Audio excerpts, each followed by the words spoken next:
Hi అండి, అందరికీ నమస్కారం. Welcome to hello Andhra YouTube channel.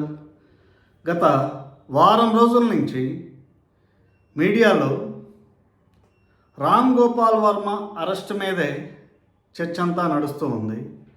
ఈ నేపథ్యంలోనే రామ్ గోపాల్ వర్మ అనేక ఇంటర్వ్యూలు అనేవి ఇస్తూ నేను ఎక్కడికి పారిపోలేదు, నేను ఇక్కడే ఉన్నాను హైదరాబాద్లోనే, నేను ఎవరికి భయపడట్లేదు, నేను లీగల్ సిస్టమ్ని నమ్ముతాను, అంటే జ్యుడిషియరీని నమ్ముతాను, అలాగే పోలీసుల మీద కూడా నాకు గౌరవం ఉంది అంటూ కొన్ని స్టేట్మెంట్స్ ఇస్తూ వస్తున్నాడు. అయితే చాలామంది సోషల్ మీడియా యాక్టివిస్టులు కానీ, అంటే తెలుగుదేశం పార్టీ, జనసేన పార్టీకి సంబంధించిన వారు రామ్ గోపాల్ వర్మని అరెస్ట్ చేయాలి, ఆయన ఎప్పుడు అరెస్ట్ అవుతారు, అరెస్ట్ చేసి థర్డ్ డిగ్రీ లాంటిది ఇస్తే నెక్స్ట్ టైం ఎప్పుడు కూడా ఇలాంటి కాంట్రవర్షియల్ స్టేట్మెంట్స్ కానీ లేదంటే మార్ఫింగ్ ఫొటోస్ కానీ ఇవన్నీ కూడా షేర్ చేయకుండా, అంటే ఒక పార్టీకి ఒత్తాసు పలకకుండా చాలా జాగ్రత్తగా ఉంటారు అనే అభిప్రాయం అయితే ఉంది. ఈ నేపథ్యంలోనే రామ్ గోపాల్ వర్మ గారు యాంటిసిపేటరీ బెయిల్కి అప్లై చేసుకోవడం, హైకోర్టులో ఆయనకి యాంటిసిపేటరీ బెయిల్ అనేది ఇవ్వడం కూడా జరిగింది. ఆయన మీద నమోదైనటువంటి కేసు నేపథ్యంలో, అంటే మద్దిపాడు పోలీస్ స్టేషన్లో, ప్రకాశం జిల్లా మద్దిపాడు పోలీస్ స్టేషన్లో ఆయన మీద కేసు నమోదు చేయడం కూడా జరిగింది. ఎందుకు నమోదు చేశారు అంటే, గతంలో అంటే ఒక సంవత్సరం కిందట ఆయన చంద్రబాబు నాయుడు గారిని, పవన్ కళ్యాణ్ గారిని, లోకేష్ గారిని వారి ఫోటోల్ని మార్ఫింగ్ చేసి ట్విట్టర్లో షేర్ చేశారు అన్న అభియోగం మీద ఆయనకి పోలీసులు నోటీసులు ఇవ్వడం జరిగింది. అయితే నోటీసులు ఇచ్చిన నేపథ్యంలో రామ్ గోపాల్ వర్మ నేను విచారణకి ఇప్పుడే హాజరు కాలేను, నాకు కొంత సమయం కావాలి అని తప్పించుకోవడం జరిగింది. ఆ తర్వాత ఆయన డిజిటల్గా ఇంట్రాగేషన్ చేయండి నన్ను, అంటే విచారించండి అని కూడా ఆయన అప్పీల్ చేయడం జరిగింది. ఆ తర్వాత ఆయన యాంటిసిపేటరీ బెయిల్కి అప్లై చేయడం జరిగింది. యాంటిసిపేటరీ బెయిల్కి ఎందుకు అప్లై చేశారు అని అడిగితే, నా మీద కేవలం మద్దిపాడులోనే కాకుండా ఇతరత్ర ప్రాంతాల్లో కూడా 7-8 కేసులు నమోదయ్యాయి. ఈ జరుగుతున్న పరిణామాలన్నీ కూడా గమనిస్తూ ఉంటే దీని వెనుక ఏదో కుట్ర ఉంది, అంటే ఎవరో వెనకుండి నడిపిస్తున్నారు, ఎవరు అనేది నేను చెప్పలేను, కాబట్టి నేను యాంటిసిపేటరీ బెయిల్కి అప్లై చేసుకున్నాను. As a law abiding citizen నాకు ఆ రైట్ ఉంది, నాకు ఫ్రీడమ్ ఆఫ్ స్పీచ్ ఉంది అని చెప్పేసి ఏవో చెప్పుకుంటూ ఇంటర్వ్యూలు అయితే ఇస్తున్నారు. అయితే ఈ సిరీస్ ఆఫ్ ఈవెంట్స్ గమనించినట్లయితే ఆయనకి మద్దిపాడు పోలీసులు నోటీసులు ఇవ్వడం జరిగింది. ఆయన దానికి సమాధానం కూడా, అంటే విచారణకి హాజరవుతాను కానీ కొంత సమయం కావాలని చెప్పారు. అంతేకాని ఆ కేసు పూర్వాపరాలు అనేవి నాకు తెలియదని చెప్పడం కూడా జరిగింది. అంటే ఏ అంశం మీద ఆ కేసు నమోదైంది కూడా ఆయనకి ఐడియా లేదు అని చెప్తున్నారు. అయితే ఆయన బాడీ లాంగ్వేజ్ గమనించినట్లయితే గత వారం నుంచి కూడా ఆయన చాలా భయంగానే సమాధానాలు చెప్తున్నాడు. ఇంతకు ముందులాగా టీవీ ఇంటర్వ్యూల్లో లాజిక్ బేస్డ్గా ఆన్సర్స్ అనేవి చెప్పట్లేదు. ఇదివరకు ఆయన చాలా లాజికల్గా ఆన్సర్ చెప్పేవాడు. ఎవరైనా క్వశ్చన్స్ అనేవి సరిగా, అంటే ఇల్లాజికల్గా అడిగితే అక్కడి నుంచి వెళ్ళిపోయిన సందర్భాలు కూడా అనేకం ఉన్నాయి. కానీ ఇప్పుడు ఆయన తప్పు చేశాడు, అంటే తను కొన్ని ట్వీట్లు చేశాడు, ఆ చేసిన ట్వీట్లు అనేవి కొన్ని సందర్భాల్లో నాకు తెలియదని చెప్తున్నాడు, కొన్ని సందర్భాల్లో నేను ఇలాంటి కొన్ని 100 చేశాను, అది ఏ ట్వీట్ ఏంటనేది కూడా నాకు తెలియదు అంటున్నారు. కానీ ఇంటర్వ్యూ చేసేవాళ్ళు మాత్రం ఆ ట్వీట్ అనేది చూసినప్పుడు మీకు గుర్తొస్తుంది కదా, ఏ నేపథ్యంలో చేశారు, ఎప్పుడు చేశారు అనేదని అడగగానే మేబీ గుర్తు రావచ్చు, రాకపోవచ్చు అని కూడా చెప్పడం జరిగింది.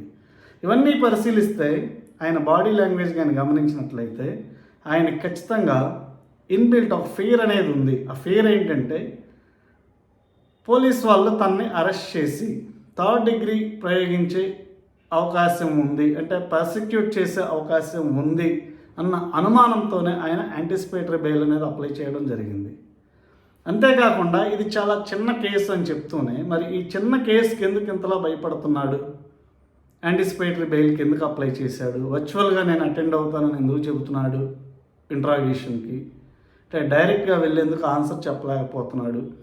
ఈ పరిణామాలన్నీ కూడా ఆయనలో ఉన్నటువంటి ఒక అభద్రతా భావాన్ని మనకి తేటతెల్లం చేస్తున్నాయి. అలాగే మీడియా ముందుకు వచ్చినప్పుడు రిపోర్టర్స్ అడిగే ప్రశ్నలకు కూడా అఫెండ్ అవుతున్నాడు. ఎప్పుడైతే లాజిక్ ఉండదో అప్పుడే ఎమోషన్ అనేది ఉండిద్ది, అంటే అఫెన్స్ అనేది ఉండిద్ది, అఫెండ్ అవుతారు అని ఆయన చాలా ఇంటర్వ్యూల్లో కూడా చెప్పారు. ప్రస్తుతం ఆయన ఇక నేను రాజకీయాలకు సంబంధించినటువంటి ఎటువంటి వ్యాఖ్యలు చేయను, నేను రాజకీయాలకు దూరంగా ఉంటాను అని కూడా చెప్పడం జరిగింది. అయితే ఇవాళ అడిగిన కొన్ని ప్రశ్నలకి ఒక రిపోర్టర్ ఆయన చాలా సమాధానాలు దాటవేశారు. కొన్ని నేను నీకు చెప్పక్కర్లేదని కూడా చెప్పారు. అవేంటంటే, మీకు నోటీసులు ఇచ్చినప్పుడు మీరు అటెండ్ కాకుండా ఒక 2 రోజులు అబ్స్కాండ్ అయ్యారు, ఆ 2 రోజులు ఎక్కడున్నారు అని అడిగితే ఆయన నేను సినిమా షూటింగ్లో ఉన్నాను అని చెప్పారు. ఏ సినిమా షూటింగ్ అని అడగగానే అది నేను నీకు చెప్పాల్సిన అవసరం లేదు అని కూడా చెప్పారు. అంటే this it self is saying that Ram Gopal Varma భయపడుతున్నాడు, ఏదో ఒక అబద్ధాలు చెప్పి తప్పించుకుంటున్నాడు. ఈ ఆన్సర్స్ అన్నీ కూడా ఏదో తప్పించుకోవడానికి కథలు అల్లుతున్నాడు తప్పితే నిజంగా ఆయనకి ఎలాంటి మూవీ షూటింగ్స్ లేవు. ప్రజెంట్ ఆయన ఖాళీ, ప్రజెంట్ కాదు ఎప్పటి నుంచో ఆయన ఖాళీ. ఆయనతో ఎవరు కూడా మూవీస్ తీయడానికి కూడా డేట్ చేయట్లేదు. ఇప్పుడు గవర్నమెంట్ మారింది.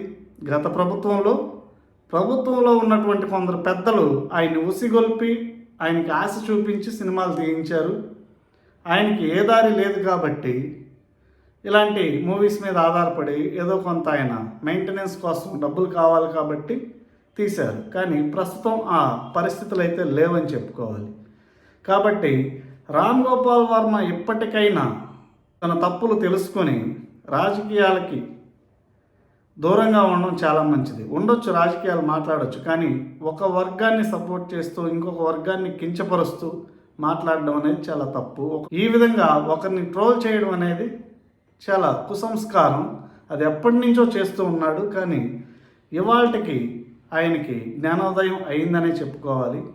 ఎందుకంటే ఆయన భయపడ్డాడు అంటేనే ఆయనకి కేసుల యొక్క పర్యవసానాలు ఎలా ఉంటాయి అని పూర్తిగా అర్థమైందనే చెప్పుకోవాలి. ఇక ఆయన లాయర్ ఒక ఆయన బాలా అని ఆయన మీడియాలో చాలా రెచ్చిపోతున్నాడనే చెప్పుకోవాలి. ఒకవైపు రామ్ గోపాల్ వర్మ చాలా జాగ్రత్తగా, చాలా తెలివిగా ఒక రకంగా డిఫెన్సివ్ మోడ్లో మాట్లాడుతుంటే, ఆయన లాయర్ బాలా మాత్రం ఆయన్ని ఇరికించేలా మాట్లాడుతున్నాడని చెప్పుకోవాలి.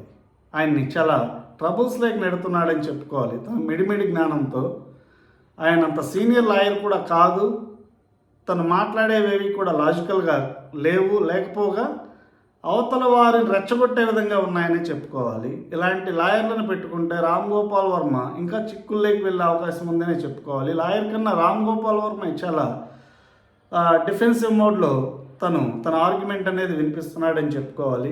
ఏదేమైనప్పటికీ డెమోక్రసీలో ఏ రోజు ఎలా ఉండిద్ది అనేది చెప్పలేమంటే, రాజకీయ పార్టీల్లో ఎవరు అధికారంలోకి వస్తారు, ఎవరు అధికారానికి దూరం అయిపోతారు అనేది మనం నిర్ణయించలేము. కాబట్టి వాటన్నిటికీ సిద్ధపడి మనం కొంచెం మెలకువతో మన అభిప్రాయాలు అనేవి పంచుకుంటే చాలా మంచిది. ఇలాంటి డెరోగేటరీ కామెంట్స్ అనేవి చేయకుండా ఉంటే చాలా మంచిది.